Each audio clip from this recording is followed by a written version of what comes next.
అందరికీ నమస్కారం. అర్నాస్ కిచెన్కి స్వాగతం సుస్వాగతం. ఈరోజు క్యాప్సికమ్ ఆలుగడ్డ కర్రీ ఎలా చేయాలో ఈ వీడియోలో తప్పక చూడండి. నా వీడియోను పూర్తిగా చూడండి. మనం ఫస్ట్ కడాయిలో ఆయిల్ పోసుకోవాలి. పొయ్యి మీద పెట్టుకొని తగినంత ఆయిల్ వేసుకొని ఈ కర్రీకి ఎంత సరిపోద్దో అంత ఆయిల్ వేసి మనము ఈ ఆలుగడ్డ క్యాప్సికమ్ కర్రీ చాలా బాగుంటుంది. నూనె వేడాక జీలకర్ర, ఆవాలు, శనగపప్పు కలిపిన మిశ్రమం వేసుకొని తర్వాత అది వేడయ్యాక మనం అవి వేగాక మనం తగినన్ని ఆనియన్స్ వేసుకొని మనము క్యాప్సికమ్ ఆలు కర్రీ టమాటా కర్రీ చేస్తున్నాం కదా, అందులో ఆనియన్స్ వేసుకొని చేసుకుంటే చాలా బాగుంటుంది. మనం ఓన్లీ ఆలుగడ్డ వేసుకున్నప్పుడు మాత్రం ఉల్లిగడ్డ వేయకూడదు. ఇందులో మాత్రం మనం కర్రీ టైప్ చేసుకుంటాం కదా, బాగుంటుంది. అది వేగడానికి కొంచెం ఉప్పు వేసుకొని కలుపుకొని మూత పెట్టి అది వేగేంత వరకు మూత పెట్టుకోవాలి. తర్వాత మళ్ళీ ఒకసారి మూత తీసి కరివేపాకు వేసుకొని ఒకసారి కలుపుకోవాలి. మళ్ళీ మూత పెట్టి అవి వేగేంత వరకు కొంచెం బ్రౌన్ కలర్ వచ్చే వరకు మూత పెట్టి తర్వాత మూత తీసుకొని అవి మళ్ళీ రెడ్ కలర్ వచ్చే వరకు కలుపుకోవాలి. కలిపి తర్వాత తగినంత పసుపు వేసుకొని బాగా కలుపుకోవాలి. పసుపు మొత్తం ఉల్లిగడ్డ పట్టుకున్న తర్వాత ఆలుగడ్డ కట్ చేసుకున్న ఆలుగడ్డలు వేసుకొని బాగా కలుపుకోవాలి.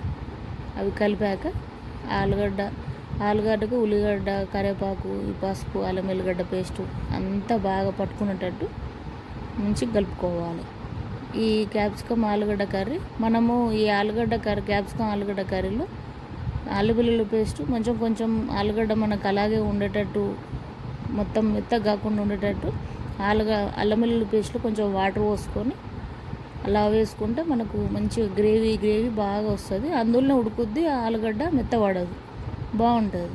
తర్వాత కాసేపు మూత పెట్టుకొని మళ్ళీ వేగాక మళ్ళీ మూత తీసి క్యాప్సికమ్ వేసుకోవాలి. కొంచెం ఆలుగడ్డ సగం ఉడికాక మనం క్యాప్సికమ్ వేసుకోవాలి.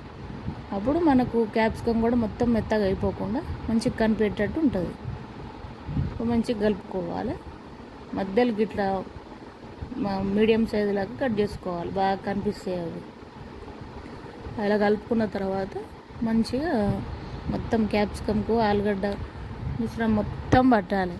అలా పట్టుకున్నాక మళ్ళీ కాసేపు మూత పెట్టుకొని వేడయ్యాక తర్వాత మూత తీసి మనకు అల్లం ఎంత కావాలో అంత టమాటా వేసుకొని కొంచెం కొత్తిమీర, టమాటా అన్నీ వేసుకొని అవి కూడా మంచిగా మగ్గేటట్టు కలుపుకోవాలి.